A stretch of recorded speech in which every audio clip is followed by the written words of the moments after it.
Hi అండి, నమస్తే. Welcome to PD creations in Telugu. ఈరోజు రెసిపీ వచ్చేసి వెనీలా క్రీమ్ కేక్ అండి. చాలా ఈజీగా క్రీమ్ని కూడా ఇంట్లోనే మనం ప్రిపేర్ చేసుకొని కేక్ని ప్రిపేర్ చేసుకోవచ్చు. వీడియోలోకి వెళ్ళే ముందర ఫస్ట్ టైం మా ఛానల్ చూస్తున్నవారు మా ఛానల్ని సబ్స్క్రైబ్ చేసుకోండి.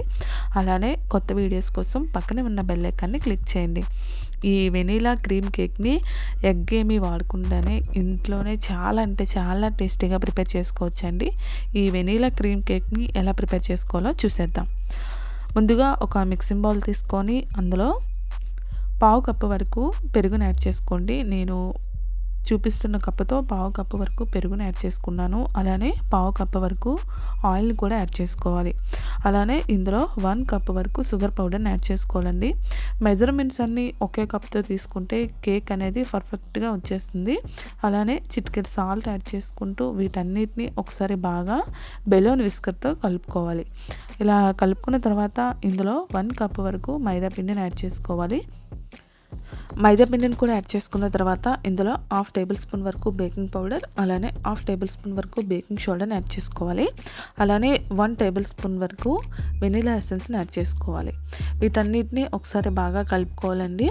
ఇందులోనే కొద్దిగా పాలని యాడ్ చేసుకుంటూ మనం కలుపుకోవాలి. ఒకేసారి ఎక్కువ కాకుండా కొద్దిగా వాటిని కానీ పాలను కానీ యాడ్ చేసుకొని కలుపుకోండి. మనం తీసుకునే 1 కప్ షుగర్ పౌడర్ ఈ 1 కప్ మైదా పిండికి కరెక్ట్గా సరిపోతుందండి. మీకు ఏదైనా స్వీట్నెస్ సరిపోలేదు అనిపిస్తే ఇలా మనం కలుపుకునేటప్పుడే కొద్దిగా షుగర్ పౌడర్ని యాడ్ చేసుకొని కలుపుకోండి. వీటిని మనం బేక్ చేసుకోవాలి. మీరు ఏ గిన్నెలో అయితే బేక్ చేసుకోవాలనుకుంటున్నారో వాటికి కొద్దిగా ఆయిల్ని అలానే మైదా పిండిని స్ప్రింకిల్ చేసుకోవాలి. బటర్ పేపర్ అవైలబుల్గా ఉంటే బటర్ పేపర్ని కూడా యాడ్ చేసుకోవచ్చు. ఇందులో మనం ముందుగా కలిపి పక్కన పెట్టుకున్న కేక్ బ్యాటర్ని టర్న్ చేసేసుకోవాలి. వీటిని బేక్ చేసుకుందాం. స్టవ్ వెలిగించి స్టవ్ పైన అడుగు మందంగా ఉండే కడాయి పెట్టుకొని దాంట్లో స్టాండ్ పెట్టేసుకొని హీట్ అయిన తర్వాత ముందుగా మనం కేక్ టిన్ ప్రిపేర్ చేసుకున్నాం కదా, వాటిని పెట్టేసుకొని మంటని లో టు మీడియం ఫ్లేమ్లోనే పెట్టుకొని కనీసం 30 నుంచి 40 మినిట్స్ పాటు బేక్ చేసుకోవాలి. మూత పెట్టేసి మంటని లో టు మీడియం ఫ్లేమ్లోనే పెట్టుకొని 40 మినిట్స్ పాటు బేక్ అవ్వనివ్వాలి. ఇది బేక్ అయ్యేలోపు మనం క్రీమ్ని కూడా ప్రిపేర్ చేసేసుకుందాం. ఒక మిక్సింగ్ బౌల్ తీసుకొని అందులో 50 గ్రామ్స్ వరకు బటర్ని యాడ్ చేసుకోవాలండి. ఇంట్లో మనం ప్రిపేర్ చేసుకున్న బటర్ అయినా పర్వాలేదు.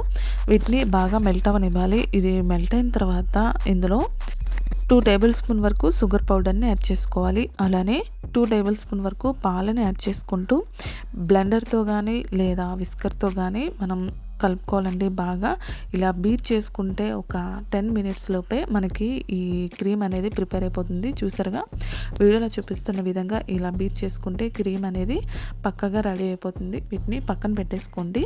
కేక్ బేక్ అయిందో లేదో చూద్దాం. ఒక ఫోర్క్ కానీ లేదా టూత్పిక్ కానీ తీసుకొని ఇలా గుచ్చి చూసుకుంటే కేక్ అనేది బేక్ అయిందో లేదో తెలిసిపోతుందండి. అంటుకొని ఉంటే బేక్ అవ్వనట్టు. మరొక 5 నిమిషాల పాటు బేక్ చేసుకోవచ్చు. నాకైతే పర్ఫెక్ట్గా బేక్ అయిపోయింది. స్టవ్ ఆఫ్ చేసుకొని వీటిని పక్కకి దించేసి ఒక 1/2 అవర్ పాటు చల్లారనివ్వండి. చల్లారిన తర్వాత ఇంకో ప్లేట్లోకి టర్న్ చేసుకొని మనం బటర్ పేపర్ని యాడ్ చేసుకున్నాం కదా, వాటిని రిమూవ్ చేసేసుకోవాలి. ఇలా ప్లెయిన్గా రిమూవ్ చేసుకున్న తర్వాత కేక్ని 2 లేయర్స్గా కట్ చేసుకోవాలండి. నైఫ్తో కానీ లేదా థ్రెడ్తో కానీ ఇలా మధ్యంగా 2 లేయర్స్తో సమానంగా కట్ చేసుకోవాలి. ఇలా కట్ చేసుకున్న తర్వాత ఒక లేయర్ పైన మనం క్రీమ్ని అప్లై చేసుకోవాలి. నేనైతే వీడియోలో అందంగా కనిపిస్తుందని ఇలా స్క్వేర్ షేప్లో కట్ చేసుకున్నానండి. మీరు అలానే అప్లై చేసుకోవచ్చు. క్రీమ్ని అయితే ఇలా ఒక లేయర్ పైన క్రీమ్ని అప్లై చేసుకొని వాటిపైన ఇంకో లేయర్ పెట్టేసి వాటికి కూడా ఇలా క్రీమ్ని అప్లై చేసుకోవాలి. ఇలా మనం ప్రిపేర్ చేసుకున్న క్రీమ్ మొత్తాన్ని అప్లై చేసుకున్న తర్వాత ఇలా నేను మా ఇంట్లో ఉండే స్ప్రింకిల్ని ఇలా స్ప్రెడ్ చేసుకున్నానండి. మీ దగ్గర ఏమీ లేకపోయినా సరే వీటిని ఇలా ఒక 2 అవర్స్ పాటు ఫ్రిడ్జ్లో పెట్టేసి 2 అవర్స్ అయిన తర్వాత సర్వింగ్ చేసేసుకోవడమేనండి.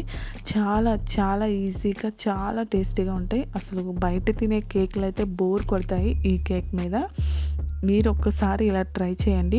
మీ పిల్లల బర్త్డేస్ కానీ లేదా ఇంట్లో ఏమైనా అకేషన్స్ ఉన్నప్పుడు ఇలా వెనీలా క్రీమ్ కేక్ని ప్రిపేర్ చేసుకుంటే చాలా టేస్టీగా ఉంటుందండి. అలానే పిల్లలకి ఒక్కసారైనా ఇలాంటి కేక్ టేస్ట్ చూపించేయాలి. మీరు కూడా ఒకసారి ట్రై చేసి మీకు ఎలా వచ్చిందో మీ ఫీడ్బ్యాక్ని నా కామెంట్ రూపంలో తెలియజేయండి. అలానే ఈ వీడియో మీకు నచ్చినట్టయితే మీ ఫ్రెండ్స్కి మీ రిలేటివ్స్కి షేర్ చేసి లైక్ చేయండి. Thank you for ever watching. మా ఛానల్ని సపోర్ట్ చేయండి. Thank you guys.